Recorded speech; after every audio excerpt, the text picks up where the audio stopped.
Okay, Nick and Andy, the big news around the US men's national team today is that Mauricio Pochettino has reportedly agreed to take the head coaching job, which is a huge coup for the US Soccer Federation. It has to be said. The Athletic, the Guardian, the Times, so many other outlets are reporting this. It seems like it's just done and dusted now. He's just got to tie up a few loose ends and he's going to be the new USA men's national team manager. So, Nick, I'm going to come to you first. Your thoughts, because we talked about this last month when Gregg Berhalter was fired, that Pochettino is one of the names you mentioned, but kind of seemed a bit outlandish, right? And maybe wouldn't be attainable for the US Soccer Federation, but it looks like they got him. So I think this is a great hire. What do you think? Yeah, I honestly think this was the hope. The hope was that with the World Cup coming up in 2 years on U.S. soil, with resources and desperation both aplenty for U.S. soccer, that they could get someone like this. I want to say joked, but it was hopeful joking about Jurgen Klopp. That obviously didn't work out. But Pochettino might be the next best thing in that we know he's got a system. We know the team is going to be prepared. The things that we would normally be worried about, I don't think you have to worry about with him. And what I'm most encouraged about, and I think Andy and I, this is probably where we had the most doubts as Americans who have been tracking this for a long time, was they stepped outside their comfort zone. They're giving power to someone. And of course it helps, right? Emma Hayes just won a gold medal. She was at Chelsea with this guy.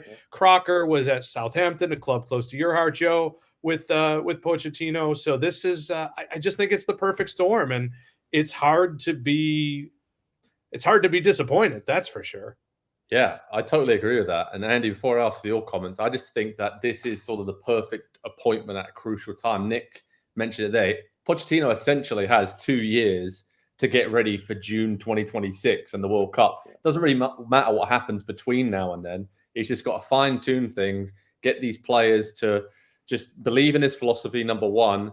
But of course, just build that same kind of feeling he had at Southampton and at Tottenham. Is arguably his two best projects, where he was working with young, talented, hungry players. And that is what the US has. So when you start aligning it and see where his best work has been done in the past, that really does align very well with what the US has right now and where they want to go and take that next step, because Spurs took that next step under him to the top four and then the title. Saints took that next step, pushing for top six in Europe under him. And the next step for the USA is to be in the top 10 of the world rankings and in the quarterfinals, at least, of major competitions. And this just feels like a very good fit at the perfect time, like I said, because Poch, unlucky to get sacked by Chelsea or leave there after what he did last season. And for him, I love that he's kind of followed his mentor. Marcelo Bielsa obviously was the Chile and Argentina coach in the past. Uruguay's coach now has kind of gone back and forward between international and club football and made it work for him. Where a lot of coaches of Pochettino's age, they're probably like, oh, I'm too young to be an international coach right now. But he's actually bucked the trend a little bit. And I feel like he's really going to use this as a big stepping stone for him to maybe go to Real Madrid or somewhere else in the future. But there's a lot of hunger and a lot on the line for Pochettino here as well to prove himself and his quality as a coach, which I really like about this position. As you can tell, I'm very excited. How do you feel about it?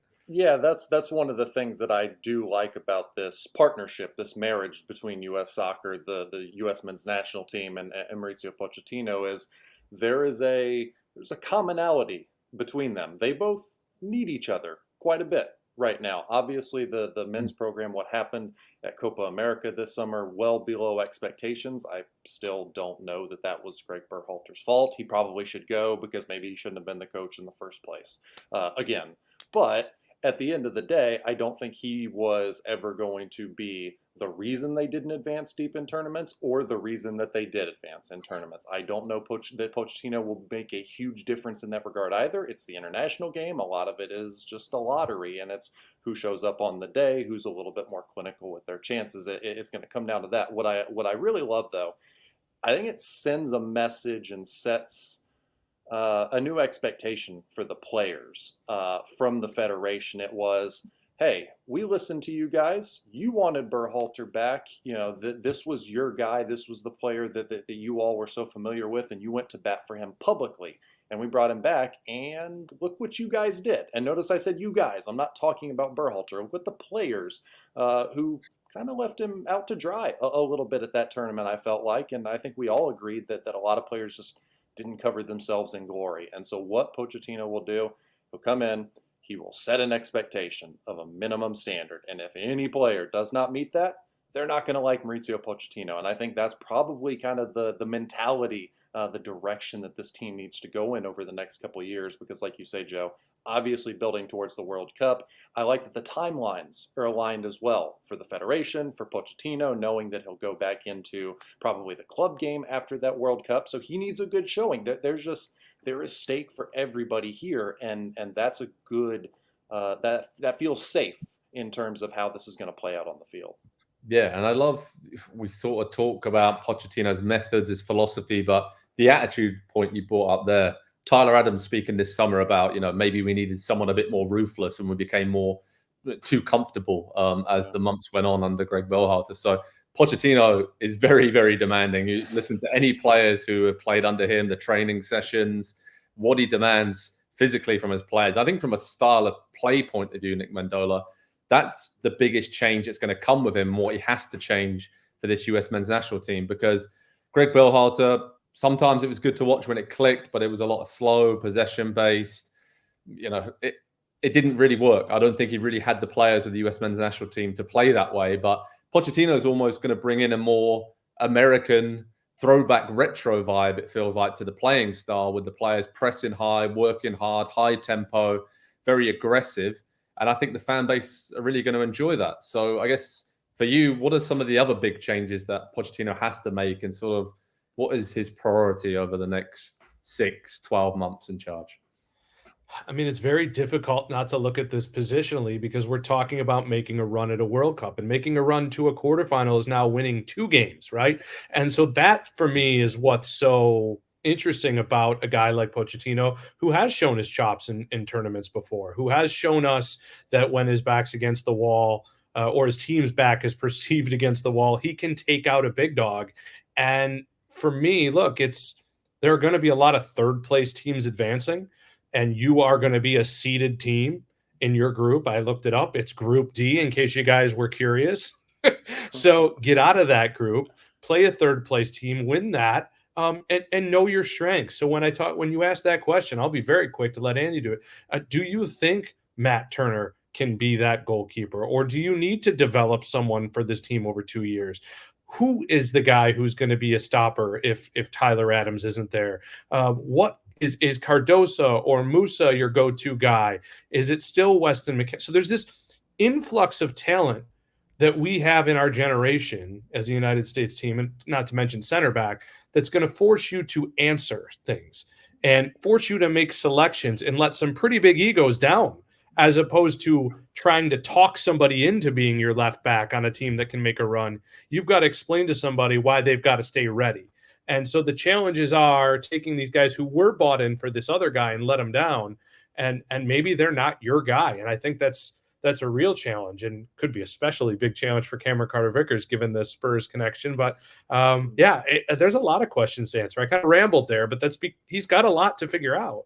Yeah, but he does know some of these players really well as well from his time managing in the Premier League, and Carter-Vickers especially, he always talked very highly of him at Spurs moving forward. So I think there's enough familiarity from the players with his system, his style, and Pochettino playing against these players, coaching some of them, where it shouldn't take them that long, Andy, to get up to speed and understand exactly what he wants. Of course, it's difficult for an international manager to kind of get that philosophy when you only have 10 days every month throughout the full time, and then a huge break and all the rest of it. But he has got these couple of years. So I'm kind of thinking, when I look towards the 2026 World Cup, the expectations for me have now risen pretty significantly for this US men's national team squad. I think you look at all the players who are 24, 25 years old now and will be right in the middle of their prime for that World Cup. And Pochettino's had a couple of years to work with them. I'm not saying they're one of the favorites to win it, but I would, right now, if I had to make a prediction, I'd be very disappointed if this US team with Pochettino on home soil doesn't make the quarterfinals. I'm just going to chuck it out. Is that realistic? Yeah. I mean, yeah. I think it's simultaneously the most exciting and the thing that I'm most hopeful about is what he's going to do with the way that they play, and I hope make them a little bit more aggressive, a little bit more confident, play on the front foot a little bit more, and that's not passing side to side. And at times, now that's going to mean sitting deep a little bit defensively, responsibly. So you can't just press for 90 minutes, 120 minutes. The game doesn't work like that. And I think Pochettino's always had a good balance of understanding, when is the right time to be the aggressors, when is the right time to kind of be on the back foot a little bit and just manage the game as it comes. I don't think he's going to bring I've seen a little bit of, he's going to bring a beautiful style of football. That's not Pochettino, okay? That is not Mauricio Pochettino. Love him for a lot of reasons. Also, get your, hey, Poch, make a sub tweets ready for the 60th and the 65th and the 70th minute, because he kind of likes to wait until late in games. So there's going to be some things that maybe catch some people off guard early in the tenure. But I do love that he has 2 full years with a stated expectation. That is the mission, the World Cup. And then they figure it out from there. And I think that if I take one final lesson from the Gregg Berhalter era is I was fine with bringing him back, but I now really fully see what people say when you don't give a head coach multiple World Cup cycles, because it becomes, stale's not the right word, but it just becomes a little comfortable, I think, for everybody involved. And I think that's what we saw play out at Copa America this summer more than anything. Yeah, and I think finally to put a bow on this is the perfect fit in terms of a big name that people wanted to be the US men's national team coach, but also the right kind of coach and the right kind of person to take charge. So I think it's a great decision. We'll let you know how it unfolds over on Pro Soccer Talk on NBCSports.com in the coming weeks and months, but a lot of excitement building around the USMNT as Mauricio Pochettino has agreed reportedly to take over. He's going to take charge of the USA heading into the World Cup in 2026. It's going to be a fun few years to see what Poch does with this very talented young side. Makes them high press. They're going to be fun to watch, going to be aggressive. And I feel like we're going to see a lot of success for Pochettino in the USA. Hi there, I'm Rebecca Lowe, studio host for NBC's coverage of the Premier League. Don't forget to hit subscribe to watch more videos all season long. And for even more Premier League content, from original series to live matches, head over to Peacock. And be sure to tune in for Premier League mornings every weekend on USA Network and on Peacock. We will see you there.